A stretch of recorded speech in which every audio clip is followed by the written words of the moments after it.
Good morning, everyone. This is basically the final talk for this, I believe, at least mine, for this beautiful Shabbaton. And you know how it goes. It's questions and answers. Any topic is welcome. If you want to address one question to specific speaker, you just say that the question is for that speaker. Otherwise, we will decide who's going to answer. We'll try to keep it short to the point. And like I say, any topic, Bezrat Hashem, now it's the time. We're not focusing on one topic here. Any question you have, advice, things that bothers you, whatever, now it's the time to ask. We have any question to start with? I just want to reiterate what Rabbi Mizrachi said. Not adding much, but just explaining. We had an unbelievable Shabbos, and the thing which bothers me the most after I speak or after a Shabbos is people go away saying afterwards, like, I could have answered that rabbi. He's not really true. I could have said ABC. I said, be a man. You have a problem. You think we're wrong. You think that Yiddishkeit isn't the way we sell it. You think you have a real question on tefillah was flaked up alles. There's no such thing. Ask it up front. And if I don't know the answer, I'll say Rabbi Mizrachi should answer this question. It's true, because sometimes people say, oh, you know what, I had the answer to that, and I had the answer. Now it's the time to have the answers and the questions. They can't see it. We should open the mechitza or move down and open the mechitza. Just the first one. The first one. Yeah, go behind this mechitza. The first and open one. The first just one. The first one. Open the, yeah. Is it? Yeah, just this one, if you can take it apart. Yeah, like that. Yeah, like that. Perfect. There's actually no women. Okay. And go a little bit further. Okay, good. Thank you for that. Any questions to begin with? Usually the ladies have a lot of questions. Any questions? The men have the same questions. They're just more, they're not so open to ask. Questions and answers. Yeah. You came with a list? With a list of questions you came? I know. The topic is what's on your mind. What's on your mind? Any topic. How do you help somebody who doesn't want to be helped in chizuk, like they're so negative and everything that actually does to them is so bad to them and life is so bad only to them. Life is so bad to them. How do you help them? Go ahead. One of the biggest problems today that sometimes you want to help someone, like the lady say, doesn't want to get help. Leave me alone, I'm good, I'm happy with the way I am, right? So you have to, first you have to know the person specifically. What does he like? I always tell parents that I have one kid that is not interested in Yiddishkeit. I say to them, would you let him watch this film? He said, oh, you're kidding, he doesn't even want to hear about it. I say, but if you give him $100, will he hear about it? Oh, yeah, $100, yeah. Here, I'm paying you for your time. Take $100, sit and watch. Then you'll be surprised when he begins to watch. You say, oh, you know what? I never know none of these things. I'm thinking I'm right. My parents live in a dream. The religious community lives in a dream, and I'm the only one that discovered America. All of a sudden, they begin to realize they live in a mistake. The point is that not everything has 100% success. I wish we would have 50% success. Not everything can be solved. Sometimes the people block themselves. No matter how much you try to help them, they don't come. So the only option right now that you have is to daven to Hashem, mamash with crying, that will open up the heart of that person to accept. My way is to bribe the people. You don't want to listen, I'll pay you for your time. How much you want to get paid? Usually they say, oh, no, come on. I'm not interested to get paid. I'll watch it for free. Insist to give them money. Say, no, I'll pay you for your time. I had a guy that he had a secretary from the kibbutz. She wasn't interested to even hear. So he told her, listen, I'm paying you $15 an hour. Now I'm giving you 1 hour off. I'm paying you for that. Sit and watch. Today she's fully Haredit. 1 hour she watched the film in the middle of the work. He said, take off for 1 hour. My first film from 18 years ago, Informatia Elokit, She watched it, the kibbutznikit became religious. More questions? I want to have another approach. It's a great answer. My approach to this answer is very quickly is how do you force your child to eat ice cream? You don't have to look. Thank you. If your Yiddishkeit is so palpable, you can feel, you see on you that wow, you have something which other people don't have, and people look at you and say, "What do you have in your life which I don't have?" That's when you can share with other people. Yeah. If we walk around, I always say the biggest chil Hashem one could do is for a man or woman to walk in the street depressed, because you know what a secular person is saying? I know why that lady is depressed. Because it's Monday, and in 5 days from now she'll have to never keep Shabbos, and she'll have to, eat cold food and sit in the dark. They don't know cancer. They think we're depressed because of all the mitzvahs and avodas we have. The biggest kiddush Hashem you could do is walk around happy. And why is this person so full of life? Because I'm connected to Hashem. And they're going to want to have what you have. Yes. I want my kids very much to listen to your CDs, but as a single and I have a problem with it because you're very open, and there are certain things I don't know if I can't decide if the benefits outweigh the risks, because we don't talk that openly to our kids. Like you could say all the time, he's sitting to the shit or some kind of thing. What do you say to them? Well, it's a very good question, because my main target, my main audience is not Hasidic. 1 second. They asked to repeat the question. Please. You could. Okay, the question was, the lady says she really wants her children to listen to my lectures because they're going to get the benefits out of it. But then on the other hand, I speak much more open than regular Hasidic speaker that keep it very clean. So she doesn't want her son to hear that I talk about one Itzik that went out with a shikse. She doesn't want to give him ideas. She's 1,000,000% right. There's nothing to deny here. But first you have to know one thing.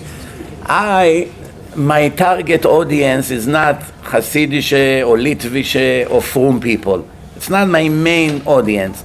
I happen to go and speak sometimes to this kind of crowd.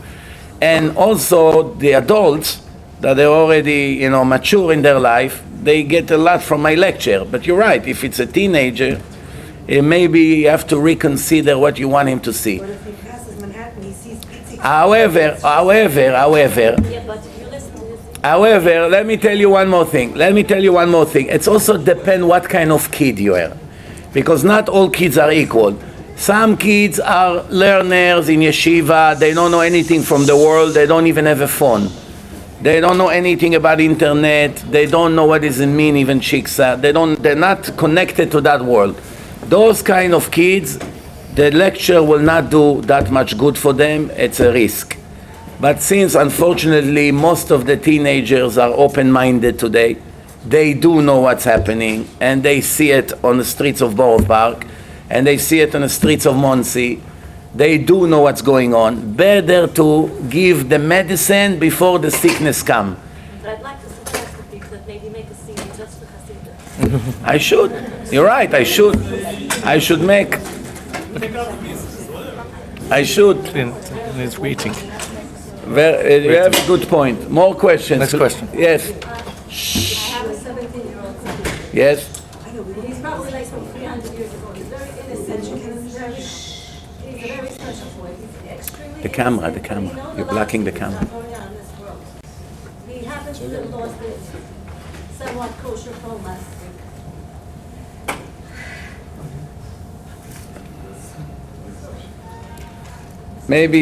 Maybe breathe for a minute. We'll take another question. Relax a little bit, and then we go back to it. No. So he convinced me that he really wants a phone, there was sales, and his mother went to vote him a phone. Because if I would say no, they would do it anyways, or he'd be upset and I would lose him. Right. So he got a phone and he said, Mommy, take him to tag and take away all the, because it's a smartphone, take away all the apps and just leave me the sport apps. A boy who goes to yeshiva and learns Torah all day and comes home and watches sports all night, it's like, how could you be one person here and another person here? And that's all he wants to do. But I'm thinking as like a mother, like it's such a waste of time and it's such a who knows what it could lead to. So tomorrow I'm going to have to activate it, and I'm scared that it's going to just, start the ball rolling.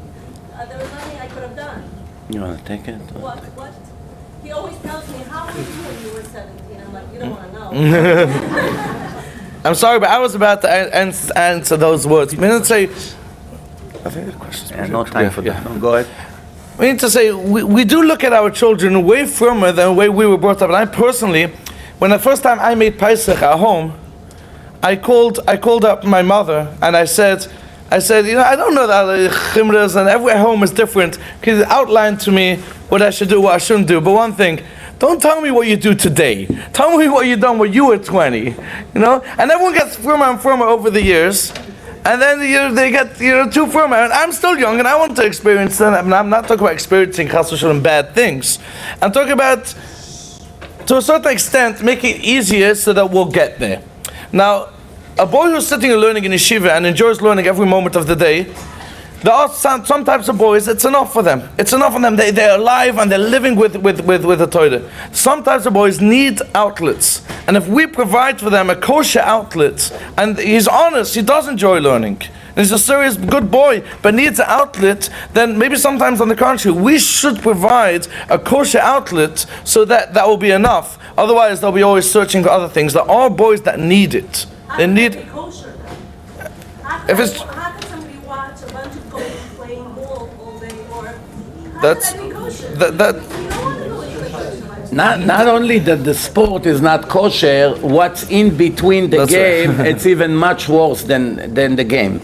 The actual... His Rebbe doesn't. His Rebbe goes or listens to sports. How can you argue with that? Well, then that's the yeshiva is in, which is Rabbi does it. Then that's the real problem. That's a completely different question, as in conflicting hashkafa, what he hears from his rabbis. That's another question. He's not going to want to go to a more. It's too late. Well, to the right. That's right. Sometimes That it's changes too the late. question. Sometimes it's too late to fix specific problems. If you have a kid and while he's 10 years old, 11, he's going into sport and starting to follow, and you do nothing about it in the beginning, 5-6 years later to come and block it from him can only cause a bigger damage. Sometimes that's it. You got to feed the Yetzer Hara. It started last year. He was 16. It didn't start earlier. Well, then maybe it's because, as you said, his rabbi does this too, and that's the message. Is The Rebbe was the one who got him to learn the Gemara. well, so that's why he looks at that. I could do both. I can learn Gemara and watch sports. Right. Well, that's the answer. It's sad. It's sad, but that's the sad fact. One more question here, please.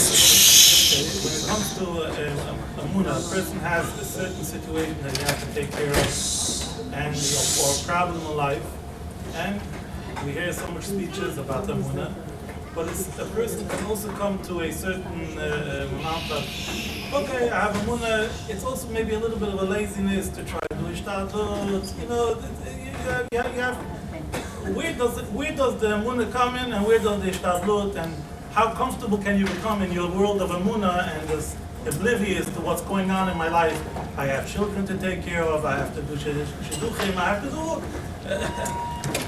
what's the, so okay, that's it. I'm in a cloud of Amunah, and everything else, Kadosh Baruch Hu is going to take care of everything Repeat it else. in one line. The question is, in a nutshell, does Amunah just mean I'm letting go, Hashem will take care of my life? Or how much effort do I actually have to put in to take care of my life, and what's the healthy balance of ishtadlus versus letting go? So I tell you what, first you have to know many people confuse emunah with laziness. That's what I want to say. Yeah, and they don't want to do anything, so when their parents tell him he's 20, 21, 22, he's still in the house, do you want to do something with your life? Why should I daven, he comes home at 11 o'clock, half of the day is gone, soon it's mincha, his parents paying for his expenses, there's nothing to worry about. I have emunah in Hashem, everything will work out. The shidduch would come, the parnasa would come, everything would come. So it's only true if a person really has emunah. Now I'm going to tell you the formula. How much ishtadlut you have to do. This is the way it works. The more you trust Hashem, the less you have to do. Now, how do you know if you're in a level that you trust Hashem? Where maybe we're imagining. The answer is, if you fear about the future. If a father, for instance, has to marry his son is 19 and he begins to worry about shidduch. If he's worried, maybe I won't find him a good shidduch, maybe he won't get married, maybe he has to run to so many shatchanim and try to do ishtadlut. If he worries about the future, then he has to do ishtadlut. If he's fully trusting Hashem and he's relaxed and he's not worried at all, and you know whatever happened, that's Ratzon Hashem, it's for the good, whether he get married now or next year or 2 years from now, or Chas v'Shalom, not at all, it's also Ratzon Hashem. What is it? What's in it for me? I did my job, I raised him, I'm gonna daven for him, I do my ishtadlut by speaking to 1 or 2 shatchanim, and I'm done with my job. The rest, it's on you. But you're not afraid, you sleep well at night, you don't stand and smoke packs of cigarettes because you're nervous, then you can count on Hashem. But if you worry, I always say it's illegal to worry about the future. Illegal, it's against the Torah. But we all do it. We violate the rules. We worry about this, we worry about that. So the more we worry, the more ishtadlut we're going to have to do, because Hashem say, you're counting on yourself, kochi v'otzem yadi, it's in your hand, you'll take care of the shidduchim, you'll take care of the parnasa. Why? You don't trust me. Throw everything on me, I begin to perform. You throw everything on yourself, you will have to perform. Same thing with the kids. When the kids say to you, why should I make a ishtadlus? I trust Hashem, I have emunah. So you say to him, how come here you didn't have emunah, and how come here you were worried? And how come when it comes to money, you come to me and you worry? All of a sudden, when it comes to do something with your life, you trust Hashem? That's hypocrisy. Then you have to push them to do something. But if they really have emunah, what are you going to do? You're going to fight them not to have emunah? That's a very hard thing, because you see even the greatest of people, very great people, you see that at certain times they did get angry, they did get upset, they did get... the human beings are human beings even by the greatest of people. So you're going to say that all the people who go off the line of emunah, that's it. So you're disqualified out of the deal of emunah. Go start with the shtadlut. Or there's levels of emunah. There's people that are and in every person. I'm going to the biggest people. The biggest people, we see that they also have their nisyonis that. So, me on my level, I also have my levels that's a certain area. I spoke about it last night, if you remember. I said the emunah, it's everyday battle. It's not something that once you have it for life. It keeps going up and down all the time. So therefore, if somebody catch you in a time that you're on the way down, or you're down right now, doesn't mean you're going to be there next week. One way or the other, you cannot expect people to be perfect. No one was perfect in history. Even on Moshe Rabbeinu, there's few comments. Avraham Avinu, read the Ramban about Sarah, about Avraham. Even the greatest people in the history, they had 1 or 2 problems in their life. So obviously we have a lot more, right? The idea is, the formula is like I told you. The more you have emunah, the less you have to worry, the less you have to do. The less you have emunah, even if this month you don't have emunah, unfortunately you're going to have to run and take care of your business. Better to have emunah and not to worry about anything else. That's the best investment. More questions, right here, please. If you take this concept to parnasa, when it's not for you, let's say, I want to have a certain amount of money, or let's say you owe people money, and you have, let's say, you're doing, as far as your status you're doing, you're working, you're not lazy, you're even having 2 jobs. My question is, you still have a lot of debts. What's the question? What's the take on this? What's the question? Say, in regards to what we say about emunah, if you owe money to people, you work one job and another job, you try to do everything you can to return the money. The question is, can you now work less because you have emunah in Hashem? So if it was up to you, if you didn't owe money, you wouldn't kill yourself so much at work. Why? Because you trust Hashem.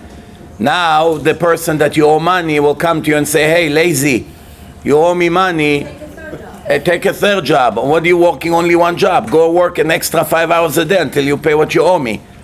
Where is the line between my emunah on my life, but my emunah when it relates to other people that I owe them money? I think you answered the question. It's because with chinuch, it's also other people.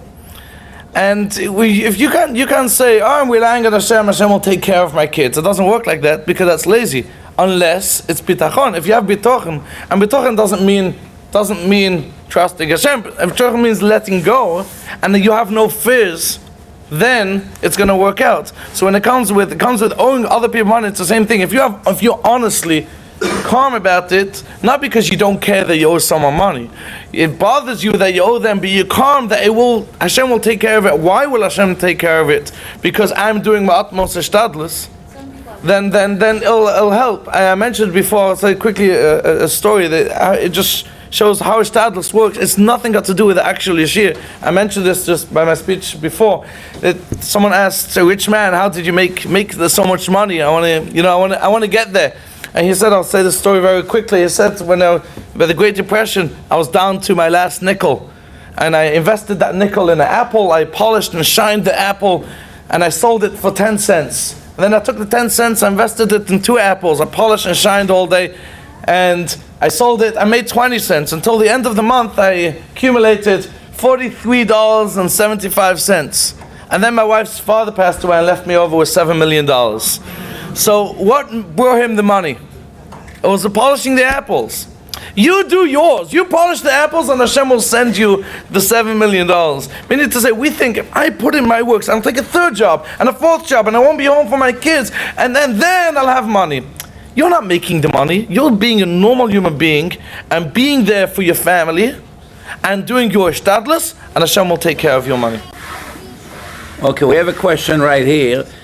How much we have to push our children to achieve if the outcome is in Hashem's hands? Isn't it paying for their tuition? It's enough ishtadlut. So the answer to this question is, whoever asked this question made one mistake between this world and Yirat Shamayim. Akol bidei Shamayim chutz mi Yirat Shamayim. And when it comes to this world, about money, about health, about finding a shidduch, things that are not in our hand, it's 100% in the hands of Hashem. We do our ishtadlut, we trust Hashem, we do a little ishtadlut, we trust Hashem to do everything for us. But when it comes to Yirat Shamayim, or to raise the children to Yiddishkeit, or to push them towards Torah, or to push ourselves towards Torah and mitzvah to grow spiritually, you have to do all the ishtadlut in the world. Nothing is in the hand of Hashem. It's 100% in our hand. You're not going to sit home and think that Hashem will throw on you Yirat Shamayim. If you're not going to kill yourself on a daily exercises of emunah and learning and working on the midot, working on the gava, working on laziness, working on stinginess, all these things that we have to correct, and the only way to correct is by learning a lot about it and to listen to good speakers that speaks good about this topic. We're not going to grow. It's either you're reading books about it or you're listening to good speakers about it, you daven a lot to Hashem to help you, then your Yirat Shamayim becomes better. Paying for the children tuition, it's very important, but it's not even 1% of the effort we have to do. The Ishtadlus has to be at home, and on Shabbos, as the Rav say, Dugma Ishit, to show happiness, to show that we're not doing the mitzvah because we have to. We're doing it because we're lucky to have it. We appreciate that Hashem chose us from all the nation. This kind of message you send, therefore, the answer in one line is, when it comes to things of Yirat Shamayim, there's no limit to the ishtadlut. The more you do, the better it is. When it comes to Olam Hazeh, the less ishtadlut you do, the better it is. Of course, only if you trust Hashem. I'd like to, I'm sorry, I slightly different, I agree to every word Rabbi Mizrachi says. I just want to add, but it's slightly different. When you say Hakol b'dash Shamayim chitz b'yirat Shamayim, everything is in Hashem's hand, other than Yirat Shamayim. So, simple explanation is, as Rabbi just said, that you have to put in a lot of effort for Yirat Shamayim. But I think it's not my pshat. My Rabbi Rabbi Weinberg, he used to say always that Hakol b'dei Shemayim, everything is in Hashem's hands. Meaning to say, if you ask Hashem for something, it's in His hands. He either gives it you or He doesn't. Chitz mi'yirah Shemayim isn't in Hashem's hands. He will give it to you if you really want it. It's not in Hashem's hands to say yes or no when it comes to Yirah Shemayim. But you know what? You have to want it. And I mentioned this Friday night when I spoke one of my speeches, that saying you want something doesn't mean you want it. Saying you want it doesn't yet mean you want it. You have to actually want it. And Laida, I'm sorry to use this example, but we all daven for Mashiach. And the question is, do we really want Mashiach to come, or do we want Hashem to take away our tzudas and we should happily live in America calmly? Sorry. If you want something in Yiddishkeit, you get it. But you have to want it, not just use the lip service, say the words, and Hashem, I love you. You have to actually love Hashem. And want Yirah Shemayim, you get Yirah Shemayim, if you want. How do we give chizuk to someone who is going through terrible pain and sickness physically? They don't want to hear it's because Hashem loves them. What can you say to comfort them? So this is a very good and common situation that we have, unfortunately, so many sick people around us. And a person that is very depressed because he's sick, you come with nice words and tell him, no, Hashem loves you, et asher yoav Hashem yeyasro. You give them all the regular speeches, but obviously it doesn't make him feel any better. Sometimes it does, but most of the time when they are in this situation. So I give you an example. I went to visit, a day before I went to my last trip in Israel, I went to visit one person knowing that he has few days to live in Manhattan. So he's connected to a mosque. And I went there. I could have sold him stories to make him feel better. But he and I, we both knew that he has a day or two to live. So I told him, listen, this world is over already. But this world is nothing. It's a blink of the eye. Now you're going into eternal world. You have now maybe a day, maybe a week to get it. What are you going to do about it? Started to talk to him about the next world. And he took out his mask and he said, I know, I'm doing tshuva. I want you to get somebody to learn with me until my last breath. So this person already knows his situation. Sometimes this is the situation we're dealing with. However, if it's just a person that is sick, no life risk, that's a different approach. What's the approach? The approach is that you have to tell him, the Torah said that all the sicknesses come from Hashem, except cold. And you don't have a cold. You have something else. Every sickness that come from Hashem. And the second thing is, Hashem gives a person a sickness for a reason. He doesn't have a roulette that he turns around and the number fell on one individual, so he sends him a sickness. That's not how it goes. Hashem gives a person a sickness for a reason. Now, did you ever think why you got this or no? Are you working on fixing what you have that Hashem can take away the sickness? Because in the Torah it says, Ki ani Hashem rofecha. I'm giving the disease and I'm taking it away. You can count on the doctors, you can count on us to continue to comfort and to pray for you, but really, you are the one, if you pray for yourself and if you do tshuva, you're going to be able to get rid of it. Plus, if you don't get rid of it, at least benefits from the sickness. Because all the sufferings that you have, Yisurim is cleaning all the averos, all the sins. But if you complain against it and you go around depressed, it's not going to help you to get rid of your averos. So you lose from both sides. You're not enjoying this world. You are limited, you are in pain, and in the end, it won't help you anything. At least get the maximum you can get out of it. This is where Hashem wants you right now. You can live in denial as much as you want. Bottom line, if you will do certain things, you have a chance to get out of it. And if you don't get out of it, at least use it for your eternal world. It's going to clean all your averos. So when you come in front of Hashem, Hashem will show you how many problems you got rid of by being sick 1 or 2 or 3 years. This is the way. There's no other way. What else we can say to someone like that? Exactly what the Torah says. Just to clarify on one aspect, which the Rabbi said, That when Hashem wants something for you, so if you do something, Hashem might take away that problem. Many times people ask me this question. I take upon myself and again more things, and the situation isn't changing. And I'd like to show you the Ashkafa, how taking upon yourself something works. And it could just backfire, because we look at it as if we're making a deal. Hashem said, we would say, God, here's the story. You took away this from me, I'll give you back Shabbos, you give me back this. And we look at it as if Hashem is so desperate for our Shabbos, Hashem is so desperate for our tefillas, for our mitzvahs, and you give me this and I'll give you that. It's not a deal. And you make deals with Hashem, it doesn't work for Him to do good on His part of a deal. Everything is a wake-up call. When you take upon yourself something, you're telling Hashem, oh, thank you for waking me up, I got the message. You know what? It's really about time for me to take it to the next step. I've been from Ehrlich till now. You know what? Thank you for telling me that it's about time to take it to the next step. Therefore, I take upon myself X, Y, and Z. It's not because we're making a deal.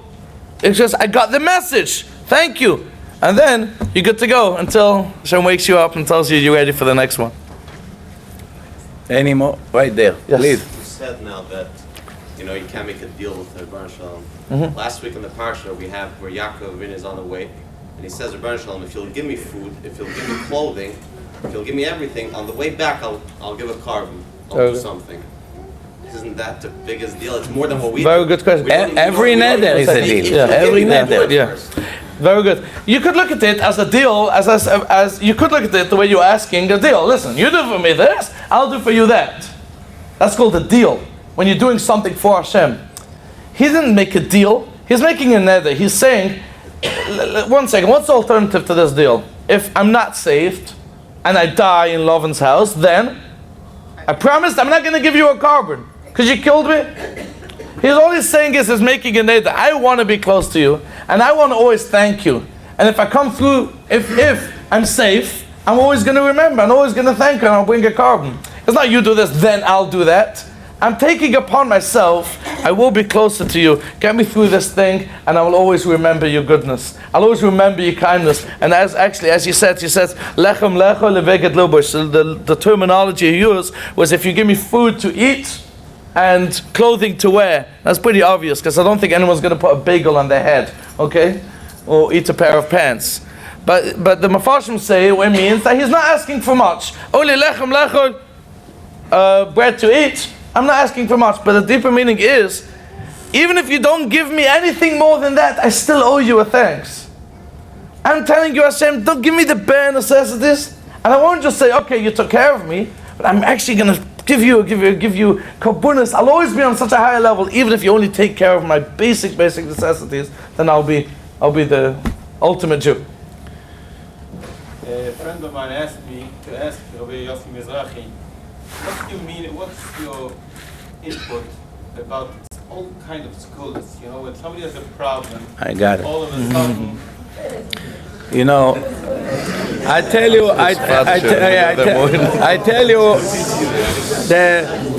the Sfaradim and the Hasidim has one mutual disease.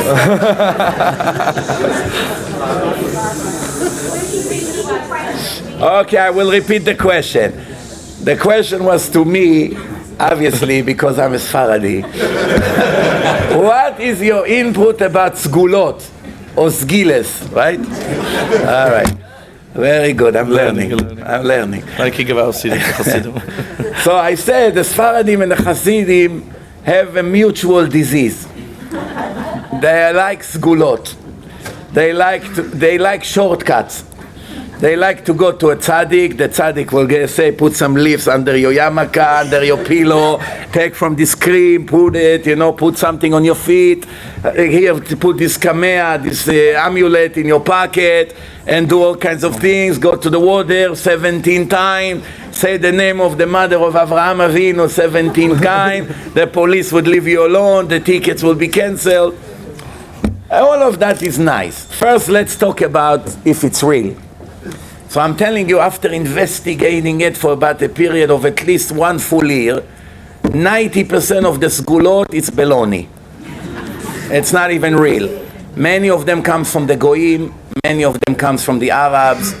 Jews live in certain places, and somehow he was adopted into Judaism, in Morocco, in Tunisia, in Iraq, in Ashkenaz, by the Goyim over there. Most of them are not real. Could you give some examples? And well, if I give examples, then the lecture will be over.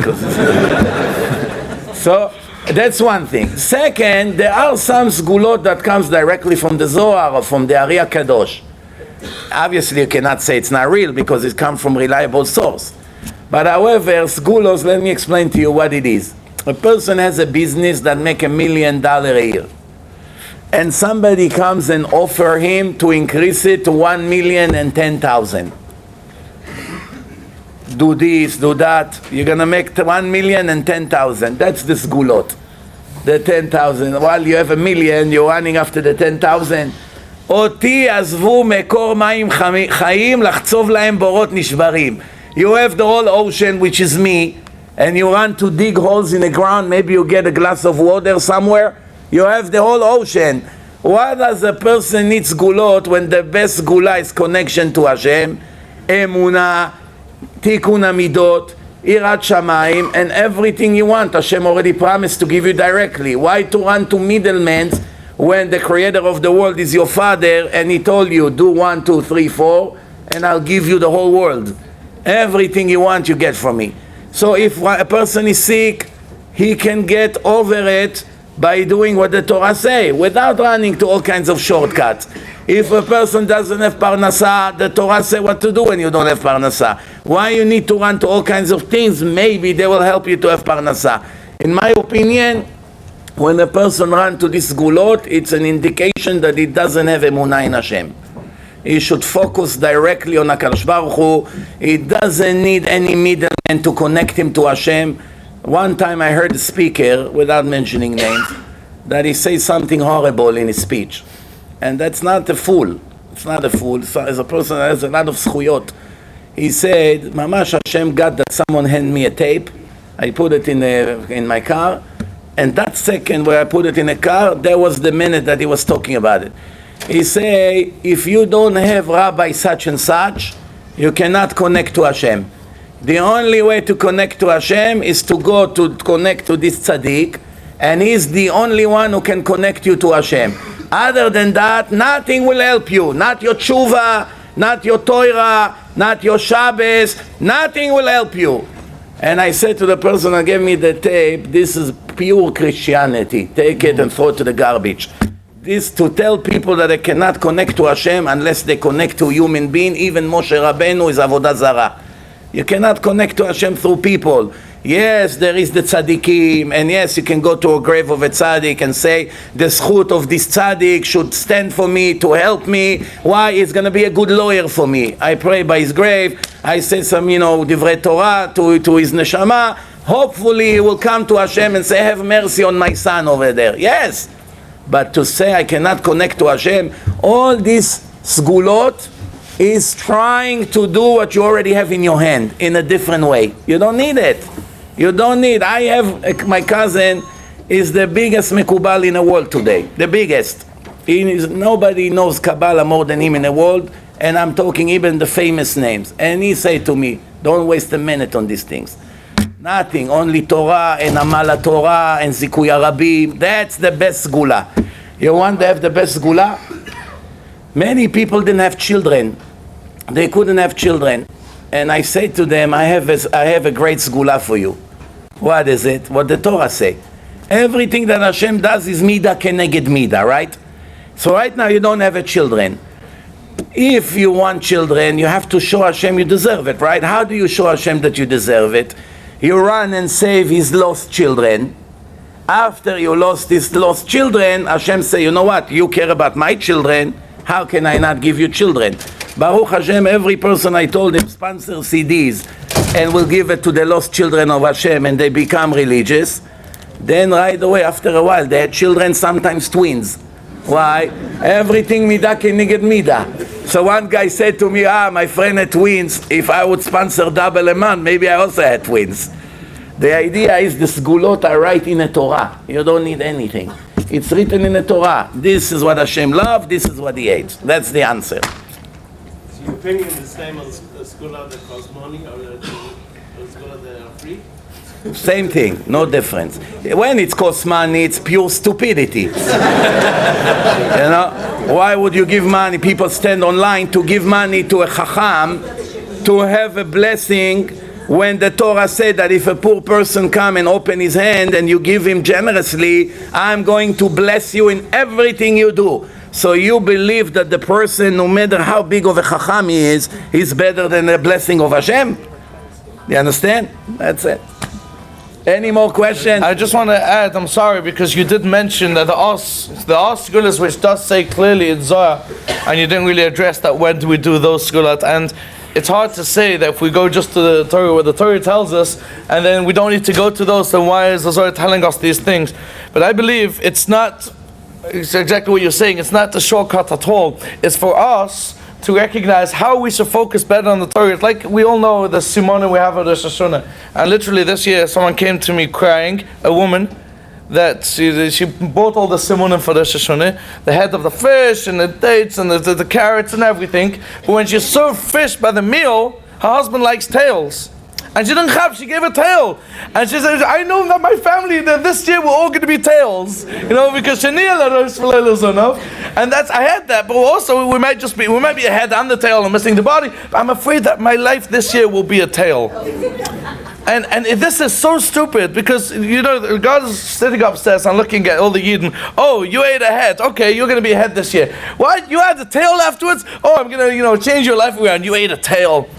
It's for us to recognize on Rosh Hashanah that now's the time, it's Rosh Hashanah, and we should be asking Hashem that we should be a light amongst the nations. We should be the head. We should use our mind better. The messages for you, they're not skulas as shortcuts. If I eat the head of the fish, I'll have a good year this year. You're not going to have a good year by eating the head of the fish. If you eat the head of the fish, and while you're eating the head of the fish, you're thinking, it's Rosh Hashanah today. I want to lead. I don't want to be the tail. That's what the scholars are for. Scholars are to let you know how you should lead your life, but not as a shortcut. There's only one thing. When a person counts on sgulot, he forget the main thing. Because he's already so focusing on doing that and doing this, I should be set. My problem should be over. Why? I paid here, I did that, I took that tree and I cut the leaves and I did like he told me, or like the Zohar is saying. And then a person focus on that, and the main thing, which is avodat Hashem, avodah lamidot, tzedakah, tefillah, all these things that the Torah speaks about in the Gemara, then he forgets about it because he's counting on a sgulot. My conclusion: I don't waste 1 minute a year on sgulot. I used to. I came to the conclusion: for me, it's pure waste of time. The best sgula for me is to talk to Hashem when I drive in a car, before I go to sleep, in the middle of Tfilat Shmona Esrei. If I want to get safe from Ayin Hara, in the morning, Atzileni Ayin Hara, Milashon Hara. That's the best gula. You focus to this, and by the way, I can show you in some of the biggest books of the biggest Chachamim that's what they say. To focus on the main thing, Ayin Hara, just to pray in the morning. Not blue, not fish, not chai with the hay, not all these things that people count on that is going to save their life. One more question here. So many times in our history, people say Mashiach is coming, but it never happened yet. How do we know that our generation is really Ikvata de Meshicha? So I will start and the Rav will follow. One of the biggest mistakes is to give dates. As Chazal say in Gemara, Tipach Rucham shel Mechashvei Akitzim. Someone that gives dates, God forbid, Tipach Rucho, that the spirit should come out.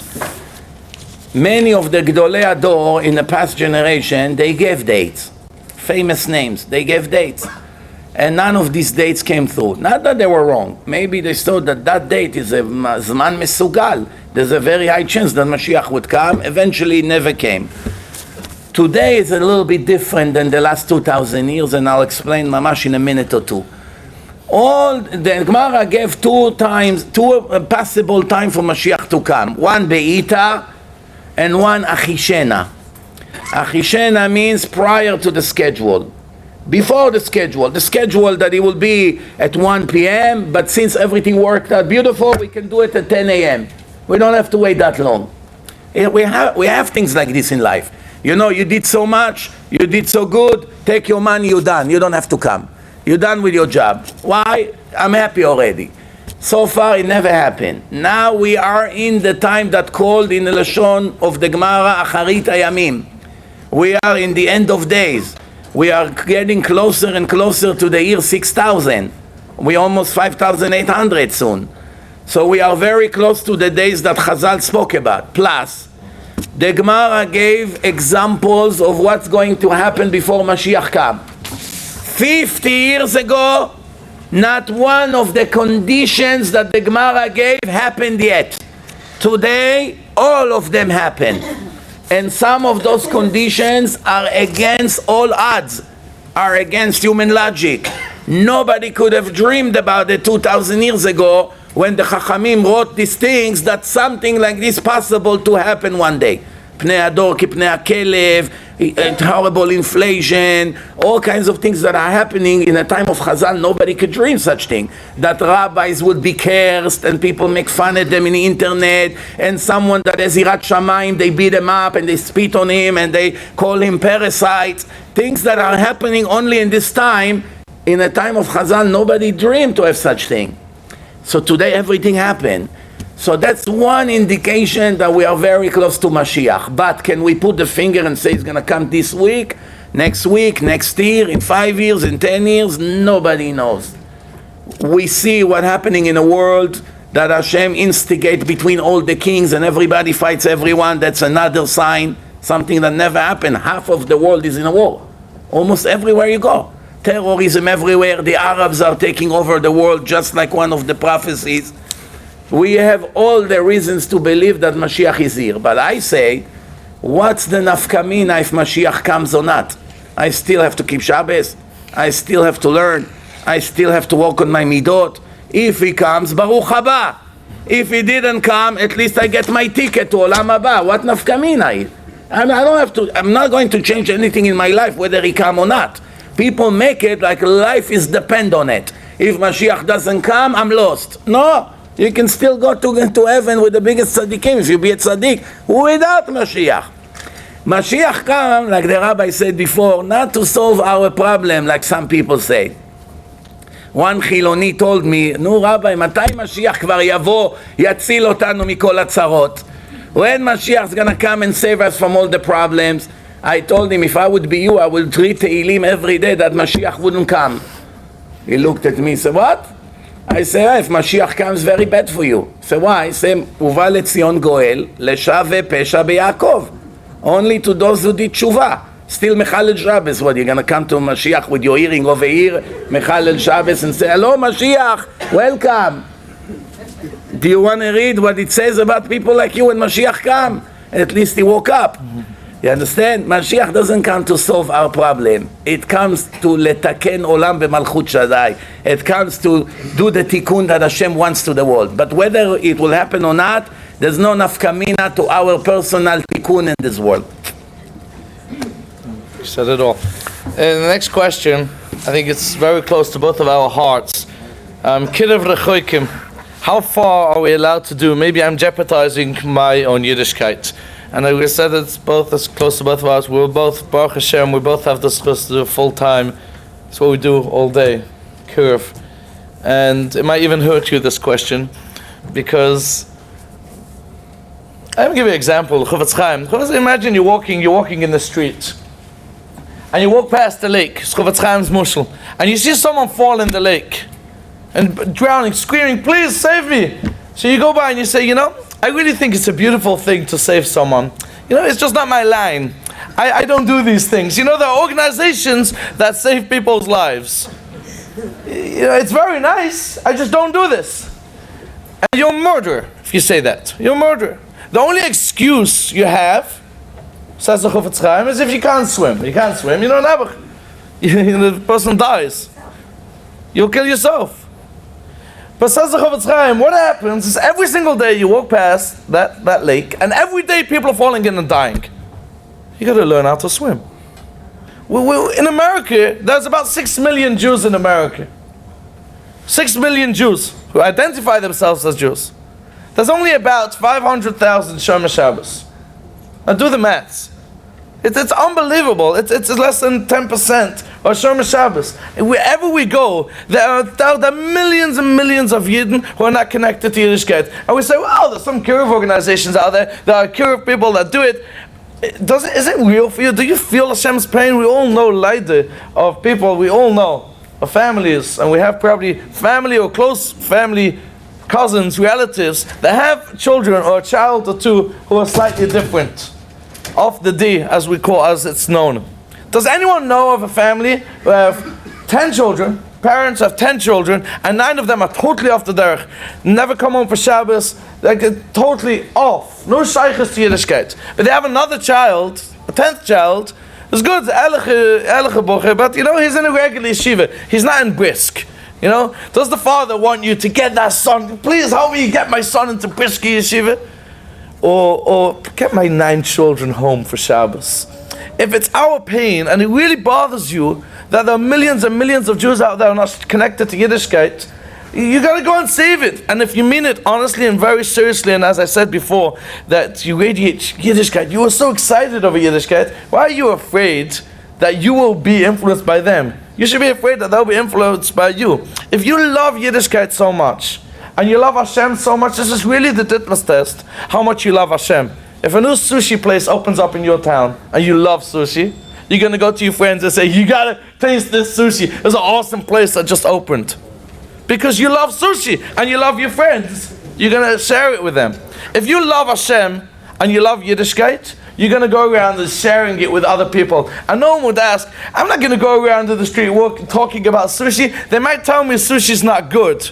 What are you talking about? If you love sushi, you're going to go to your friends and share it with them. If you really love Yiddishkeit and you love Hashem, you're going to share this with as many people as you could, and not being afraid, what will happen to my own Yiddishkeit? You're so into it. It's your life. Why should you be afraid? I'm sure you have more to say on the subject. Just one thing to add. On last Thursday, I made a lecture in Yar Chekala in Staten Island. The topic is Zikui Arabim. Everybody must watch this lecture. It will answer your question, 1.5 hours with details, and you know everything from A to Z. Briefly, in a minute now, back in a time, a person had to do kiruv with his own mouth, with his own body. Today, it's not the case anymore. You don't have to jeopardize yourself even a bit. The rule is chayecha kodmim. If me or my children will go down in expense to save another Jew, it's not a mitzvah, it's mitzvah abba be'avera. So since there is a risk to start bringing all kinds of people into your home, even for Shabbos, they may teach the children things that you don't want them to hear about. So you don't have this obligation. Hashem won't punish you for not bringing chilonim into your house on Shabbos. However, Hashem will punish us if we're not going to give our meiser money to people who knows how to make Baal Tshuva, and they do it, and they don't have the budget to do it. And because they don't have enough money, million Jews will die Chilonim, because the wealthy Hasidim or Litvish or Sfaradim or whatever the case is, they did nonsense with their money. They invested on it, on shtuyot, on all kinds of tzedakah that doesn't even come near Atzalat Nefashot. I give you one example. Try it. Here, this CD, DVD, $1 it costs. 2.5 hours. Even the world become religious after he watch it. You see how many thousands of emails of Baalei Tshuva I got from this alone. How it changed the whole life. The purpose of life. Nobody knows in this world what's the purpose of life, Bichlal. Do you know how many people after they watched it, immediately they became Shomrei Shabbat?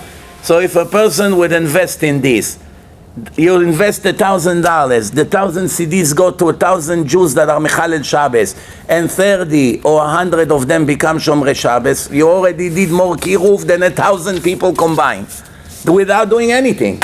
You don't even have to watch them. You understand? And there are other ones. I'm not talking necessarily about myself. Everyone who knows how to do kiruv and has success with that, because not everyone has success. I know people that are doing kiruv 20 years, they don't have 10 Baalei Tshuva.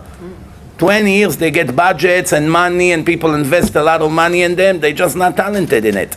Maybe they're big chachamim, maybe they can teach Gemara wonderfully, but to know how to speak to a Chiloni that hates religion, hates religious people, hates everything that smells like religion, and turn him in 3 weeks into a Shomer Shabbos, they don't know how to do it. You have to know to invest in the right mekarvim, in the right CDs, in the right websites that makes Baalei Tshuva. That's how you yotze lidei chova, ocheach tochiach et amitecha. That's what you do. And you don't have to even see one chiloni in your life for that. You don't have to jeopardize yourself. You just help the people that do the job. That's their job. That's what they do full time, like the Rav say. That's what you have to invest your meiser in. Torah and Atzalat Nefashot. One of my friends went to Rav Chaim Kanievsky. He asked him, where should I put my money? He's a wealthy person. Where should I put my money? In Achzakat Avrechim Amelei Torah, which everyone knows is the highest level, or in Atzalat Nefashot by the CDs. He told him, Atzalat Nefashot. Then one Talmid Chacham heard about it. It hurt him very much because he's Amel Torah and he has a kollel. He sent him back to Rav Chaim Kanievsky with questions. After he saw all the questions, he told him, Mechza al Mechza. Give half to Torah, to Amelei Torah, and give half to Atzalat Nefashot. But his original answer was to Atzalat Nefashot even before Amelei Torah. Only when this Chacham, maybe for his kavod, he didn't want to break his word, he said give half to this, half to that. But just to show you how important it is now, because we can save a lot of non-frum people. Next question, what should someone do when his time is limited to learn 1 hour per day? How much time should be set for Musar? So Musar, you don't need to learn today with books because you have a lot of CDs of Musar. Silat Yesharim, the whole Pirkei Avos. So if you have 1 hour a day to learn and you learn Gemara, Mishnah, whatever you learn, then when you travel in your car, you listen to the CDs of the Musar. There's a lot of CDs with strong Musar, which I brought you hundreds of them. I'm sure you took them because they're all gone. So this is a great Musar. You go, you drive 10 minutes in your car, you listen to Musar. You drive half an hour, Musar. If every day you listen to 20, 30 minutes of Musar, then you have the Musar that you need. But without Musar, it's very difficult to progress in Yirat Shamayim. Just want to add one thing to this question. This exact question was asked to the Chofetz Chaim. I have an hour a day to learn. Should I learn Gemara or learn Mussar? And the Chofetz Chaim said, if you learn Mussar in that 1 hour, you'll see that you have much more time to learn during the day. You don't only have 1 hour. And so we'd have to learn how to... actually, my father hears this personally from Rabbi Chaim Kanievsky. You mentioned Rabbi Chaim before. My father asked Rabbi Chaim this question. My father, those who know me, is a big masmid. He learns a lot. He's very busy. He has big moiset. And Rabbi Chaim told him, you have to be a ganef. You have to steal time. We think if you learn 7 hours in a go, then you're a masmid. What's a minute? We have to appreciate the chashivas of limud Torah of 1 minute. And not just, I only have a minute, let me open a Mussar Sefer. You can do that in the car. You have 1 minute, open a Gemara and learn Gishrak for a minute. We have to appreciate 1 minute of learning, then you'll see you have way much more time to learn than you think you have. Thank you very much. I love to finish it by this time. I love, because es heißt am noch tam. Es nicht nur am noch tam, sondern noch tam. Last exit before toll in Crown Ballroom, the last session, keynote session. Thank you, Rabbi Mizrachi. I have always this, everybody has separation anxiety, but unfortunately. Thank you very much. There's few last copies available, whoever wants. Please say the question. Read out the question. Which one? The Parnassa one. Parnassa? Yeah.